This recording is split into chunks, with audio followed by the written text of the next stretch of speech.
We're meeting Newks on the Franchisor Hot Seat. Coming up next.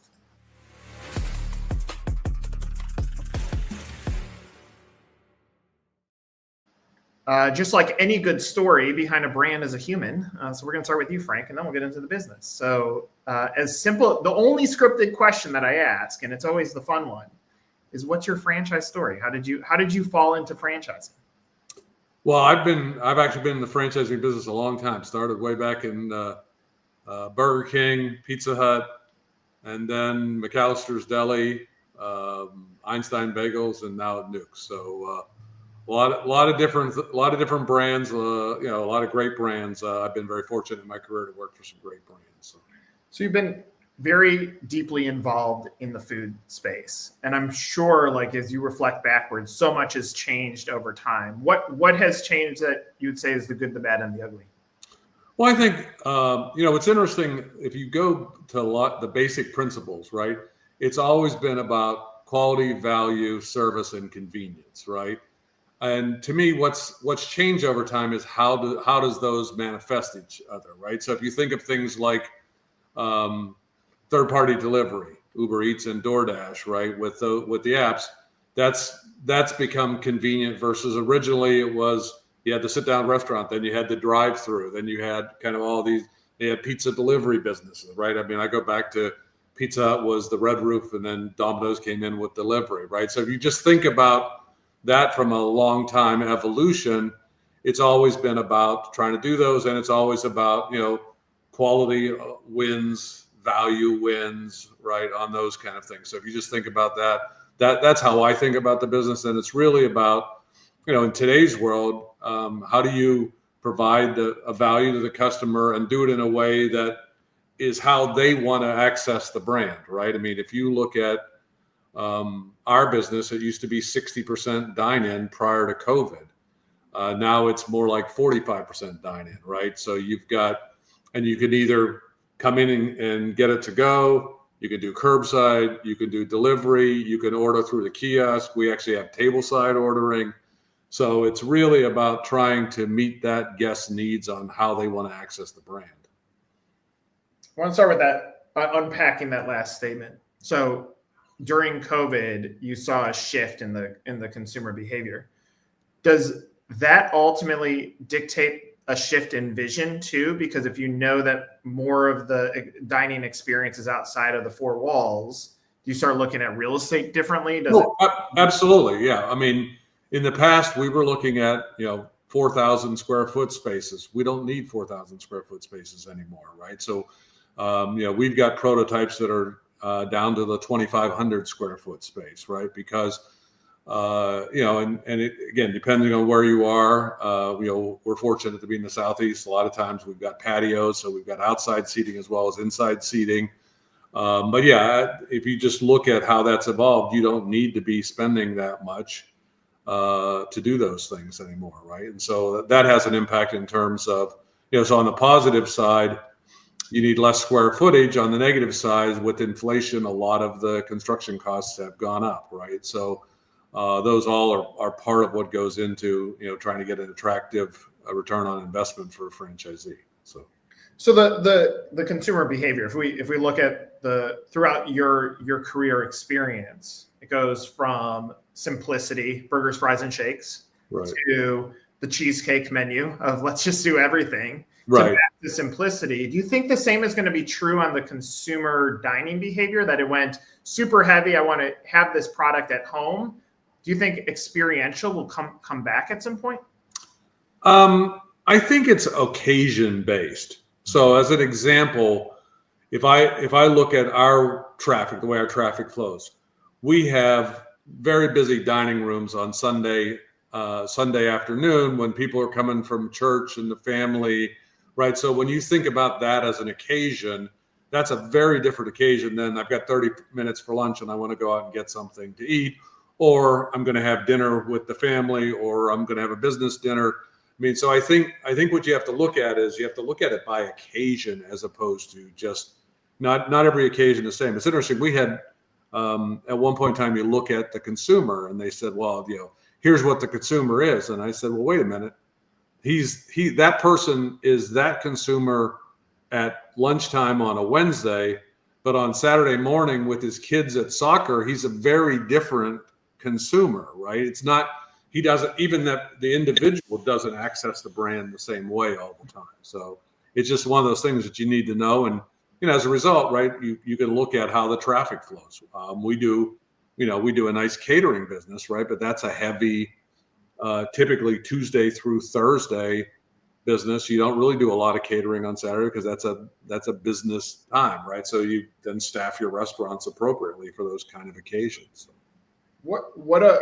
This is not blowing smoke, but what a wonderful point that I think is often missed in the way that we look at the construct of the consumer. You said the Tuesday customer could be different from the Saturday, which is totally true. Or if tomorrow we return to the office and there was a 2-hour lunch, it's going to change who we are as a customer Monday through Friday. But most brands look at the customer as a singular demographic versus there's different behavior based on the day of the week. Right. I would say that consumer is going to act differently on a Tuesday lunch, on a Saturday with the kids, and a Sunday after church potentially, right? I mean, if you think about that, it's the same individual. It's not like, it's a different person every time. It was just one of those things that I'd never really thought about it until we were talking about trying to define the consumer. I'm going, you could see him multiple different ways and different days. So it's a different way to think about the business. Totally. Like if you think of some restaurant brand that serves alcohol, they might have a beer at one meal and have eggs at another.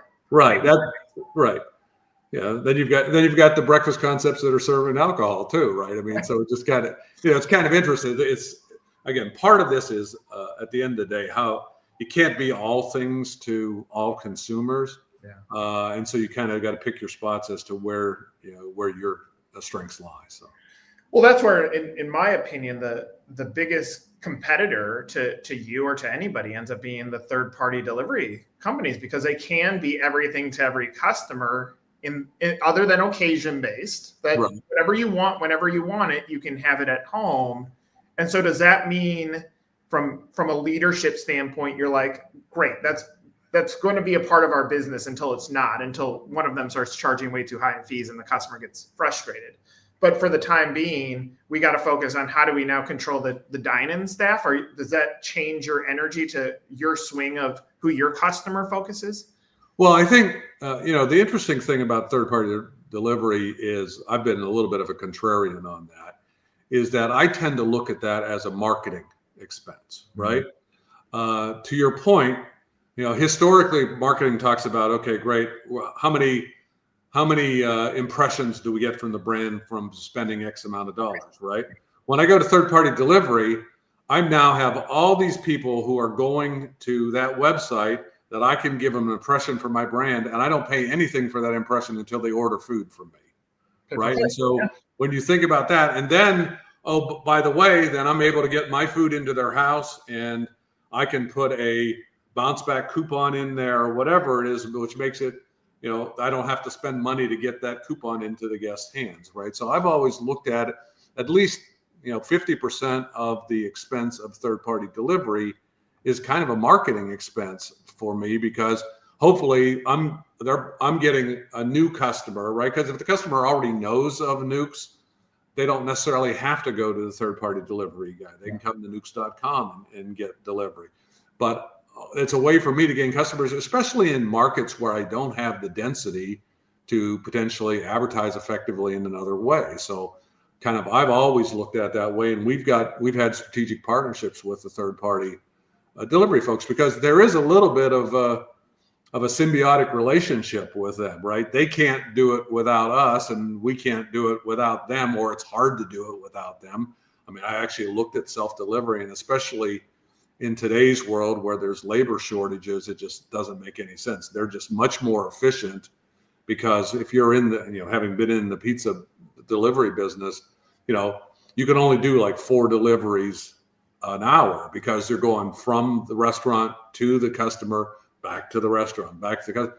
In third-party delivery, they can drop it off and they can pick something else, and they're not deadheading back, if you will. So it's much more efficient for them, and I think it's efficient for us as well. So I'm gonna say some comments. Comment however you want. One is love that statement. I think franchisees have gotten confused sometimes on what's marketing and what's sales. And so, like, I think back to when Groupon was making its large noise. I said, you should make $0 off of this. This is the Chinese restaurant in the mall saying, here's the free sample. Right. And if you use it that way, then the next time that you make money on that customer. So I agree on third party. I think the shift or the disruptor is going to be the restaurant brands that do two things. One is consolidated menu to say, these are our products that have the largest hold away from the kitchen so that the quality aligns to what I spent.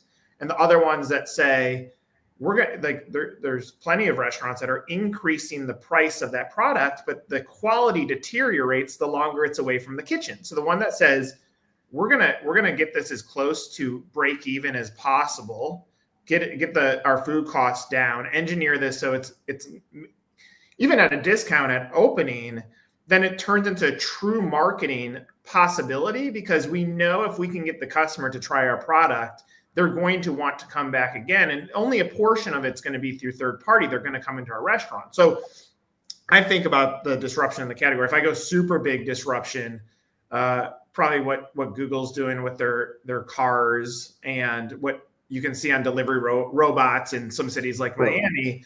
Eventually, technology will have to be the solve for the labor issues to say this is how it offsets this, because it's getting too expensive. And I don't think the creators of labor costs acknowledge that a restaurant's profitability is already lower. The value of a dollar to a franchisee is lower. And we're going to have to re-engineer this to be just good business. So yeah, fortunately for our brand, most of our items hold really well, right? I mean, we're selling salads, we're selling soup, we're selling pizzas that have always, held up during delivery, and sandwiches, right? And we also have a strong catering business, which to me, the catering business is another one of those things. It's almost like a paid for sampling program, right? I get to bring my products into your work, and some of those people may have never been, and it's like, well, what is Newk's, right? And to me, it's a profitable sampling program. So to me, all those pieces of the business are ways for us to continue to grow the business.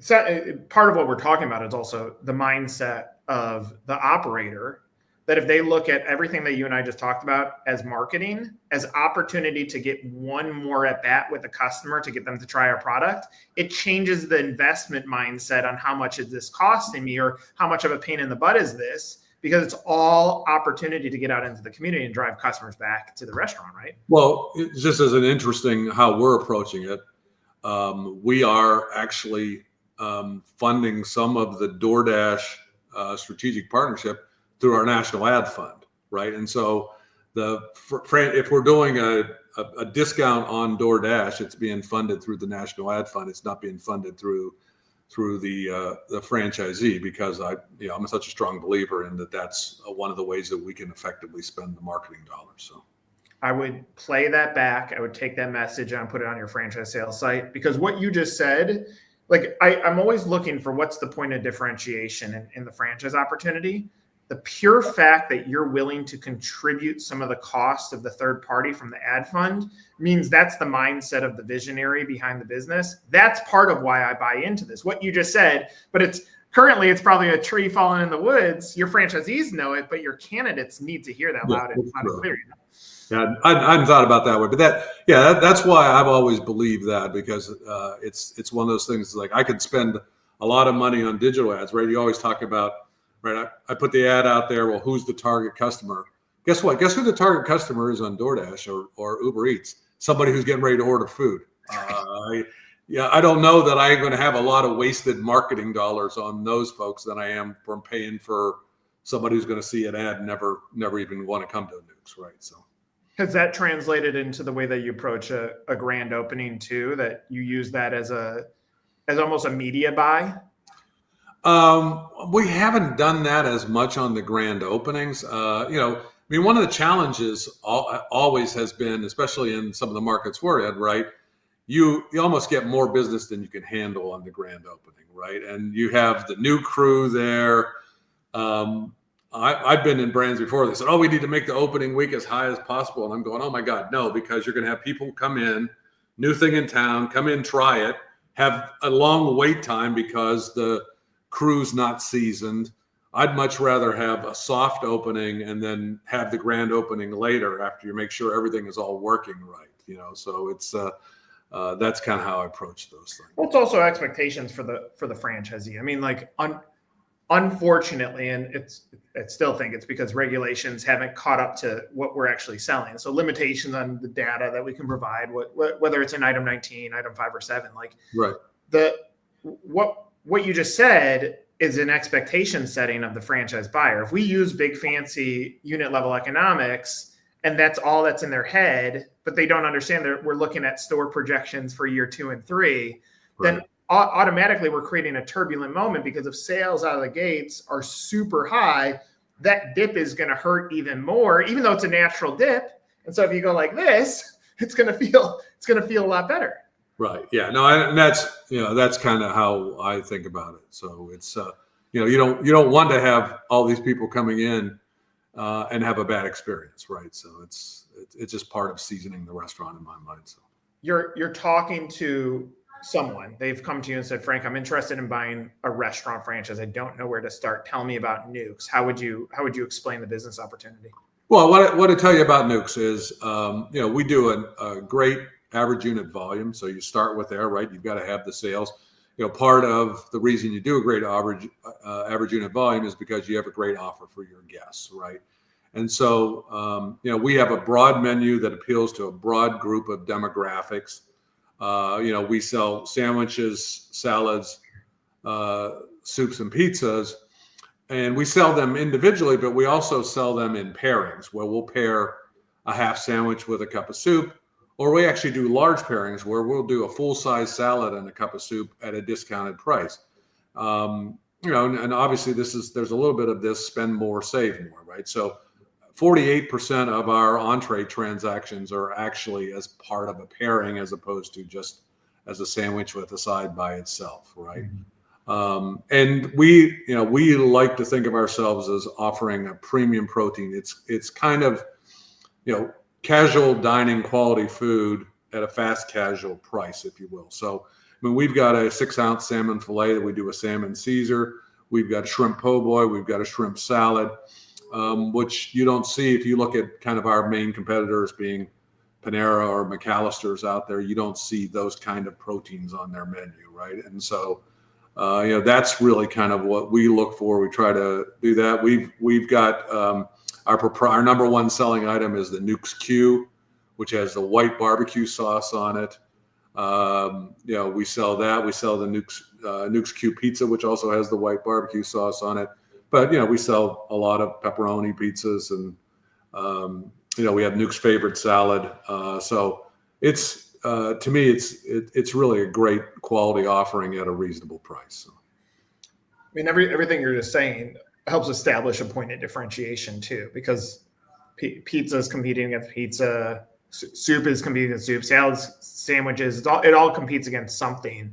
And what you just talked about wasn't, here's why our product's great. You said, here's why our product's different. And to a franchisee, especially those that are going to have to figure out a way to market locally, they need to understand, what is this point of differentiation so I can drive customers in the first place, right? Right. Yeah. So that's exactly right. And I like, the one thing I think that pizza does for us versus some of the competitors is it gives us something that skews towards the dinner. And so we've done, as I said, we've been doing bundle deals, right? You hear all this about, value and whatever. I think if you work hard enough, you can come up with bundles that still make a good profit for the franchisee, that give a good offer to the guests. So we've been doing a family meal deal, which is 2 pizzas and a large Caesar salad for $20, which, it's a lot of food for $20, right? But it's also a good profit for us as franchise operators. So you've obviously seen a lot of different franchise brands. If I said, what is the secret to selling franchises, how would you answer that? I think there's different secrets for different people, just like we talked about the occasions, right? There are people who kind of want to own one restaurant and run it themselves. There are people who want to grow the business significantly. So I think, it depends on what you want, because ours is obviously a little bit more of a complex operation with the breadth of the menu that we have and the size of the restaurant and the number of employees, right? Versus if you're talking about a yogurt franchise, for example. Okay, they're very radically different. So to me, what we want, or what makes an ideal Newk's franchisee is someone who's hospitality focused, right? So whether that's they've been in other restaurant businesses, fast casual businesses, or casual dining businesses, or even hotel business or whatever, right? It's something that's got a hospitality element of it that is different than kind of the way I think about it is the guest that you don't really have that relationship going through the drive-through window, right? So when you think about businesses that are 70% drive-through, 80% drive-through, ours is a very different kind of experience from a franchisee standpoint. The great thing about ours is from a lifestyle standpoint, where our hours are 10:30 to 9, so we're not open late. We don't deal with alcohol. We don't deal with fryers. We have no fryers in our thing. So there's a lot of things from an operations standpoint that make us an attractive business for someone who may be in other businesses that have different operating characteristics. So. Yeah, you mentioned hospitality background as a part of who this ideal candidate is. I keynoted a conference last week, and one of their core values is 15 to 1, which is out of 15 reviews on Yelp, only one negative one would be about the food. The other 14 are about the experience. And so it's fascinating to think about that, how that relates back to good business. Like your Newk's unit level economics are strong. Like you're best in category if you look at the numbers and you dive into it.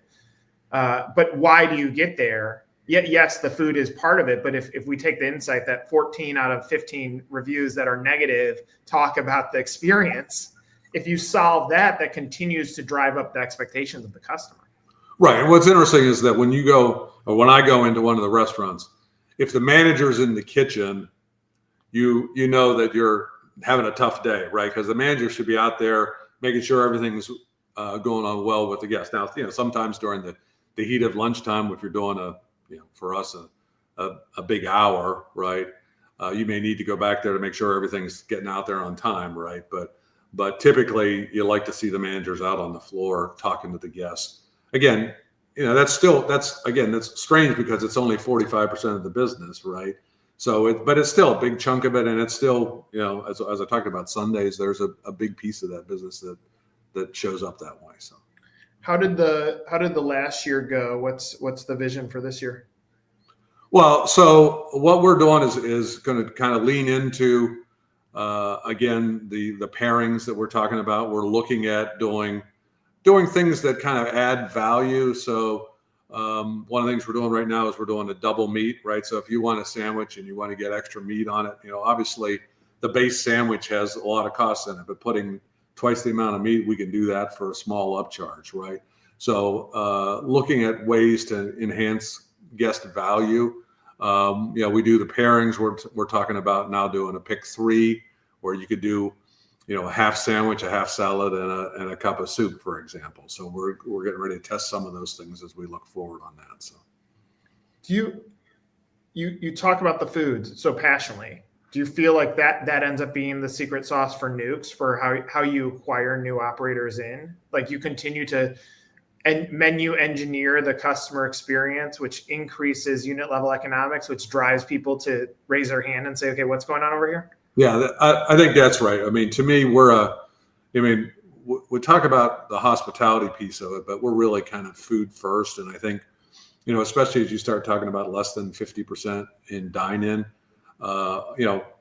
what you see is if you get delivery from us, you see the food, right? I mean, and hopefully the hospitality piece of that is making sure the order's right when it leaves the restaurant, right? But it's a different kind of hospitality than a dine-in occasion is, right? Where we're delivering the food to you, we're delivering the napkins and all those kind of things, right? After you order, it kind of turns into a casual dining experience in the restaurant. So, but yeah, to me, it's about the food, getting the food right. Our existing franchisees are passionate about the food, and when we have our franchise advisory committee meetings, we spend a lot of time talking about making sure that we're doing the right thing with the food. So, well, if you think about Domino's, I mean, their big last turnaround was when they come out. CEO says our food is bad. Right. They forgot to pay attention to the food, and they more so paid attention to profit. And when you do that as a restaurant brand, then you hurt the relationship with your existing guests, so that their frequency will decline, and your new ones aren't going to come in. And so, if you're looking at an indicator, gross volume, yes, but even you said double meat, we can do it at a marginal cost with still protecting our food costs, so that the profit is there. It's like you're looking at both sides. Well, if you think about that. Making a sandwich with double meat, it has the exact same amount of labor as the sandwich with single meat, right? I'm just putting some extra meat on that, right? So when you look at that, that doesn't cost you a whole lot more to do that, right? And so that's something that we can pass on. By the way, you talk about food costs, right? That probably ends up with a lower food cost percentage, but I've always learned that it's dollars that go in, right? So your penny profit on that sandwich is going to be higher than it is on the single sandwich. And so I think it's kind of a win-win where the guest wins and the operator wins in terms of making more money, and the guest feels like they got a great value. So the guest feels they got a great value. Like that's the magic we've covered so many things: operations, marketing, and value of the customer. It cost us no more in labor. We engineered a way that we can protect our food costs, so it's not hurting our bottom line. And the customer just walked away feeling fuller and happier because you can't go eat. Well, and who knows? I mean, that may be the situation where, okay, great, I'm only going to eat half of the sandwich now, and I'll save the other half for later today, right? So to me, there's a value, right? You get into this, what happens? Someone's going to trade down or do whatever this is, and it's like, you know what? I don't necessarily care if they trade down if they come in more often, right? So one of the things we talk about is, with the pairings, right? Large salad, a large salad and a cup of soup, right? Well, they're going to split it. I don't care if the guest splits that as long as they come in more often, because now they felt like they've got a great value for me compared to what the competitor can give them. So, and they're happy. You're creating happy guests. Right. So let's close on this. There's a franchise candidate watching this. They're on the fence. They haven't given you their name. Why should they reach out? Yeah, I think obviously they need to investigate. It's a big commitment, right? I certainly appreciate the fact that this is a big commitment, and they need to spend time, and they need to make sure they need to talk to, more important than talking to me, they need to talk to other franchisees to know what it's like, right? I'm going to tell them what I think about, but to me, my best salespeople are other franchisees who can say, hey, if you're looking, and it's interesting, we just had one of these situations where a person who's thinking about getting a business talked to one of our franchisees, and they've got a lot of money, but they don't have a lot of restaurant experience. And his word of advice to them was, first thing you do is hire a great operator for the business, right? And so, that's one of those things that the franchisee can say things that I'm prohibited from saying in it, and I'm happy to do it. And if it doesn't work for the person, it's probably the best for them and best for us, right? So. Well, Frank, this was a great conversation. I greatly appreciate it. And I think if anybody is listening that happens to be in restaurant operations, the secret thing you said, like I'm just going to use Facebook ads as the simplest pathway. If I'm going to buy ads, like typically I would buy Newks and I buy ads on Facebook. Well, if we change the mindset and say we're going to buy a different ad on Saturday, Sunday, or Friday, Saturday, Sunday, Monday, Tuesday, Wednesday, Thursday. So we have 5 different campaigns that we're going to run, and take that insight of the customer is different based on what day a week it is and and time of day. I think there's something magic in that a good marketing system starts thinking about how do we campaign in 5 ways, not on one medium. Right. Well, when we do, obviously when we're doing emails, we're doing the family meal deal on Fridays, right? Obviously, when we get into Lent, we'll be featuring our seafood items as well on that, right? So we actually do think about that as we do, what we're doing communications with our loyalty members. So. Just we got to keep it quiet. No other franchisors can hear this. Just keep it quiet. All right. Good deal. I love it. Frank, what a great conversation. I appreciate your time. Thanks for doing this. All right, great. Thank you. Appreciate it. For Frank, I'm Nick. This was another Franchisor Hot Seat. Take care.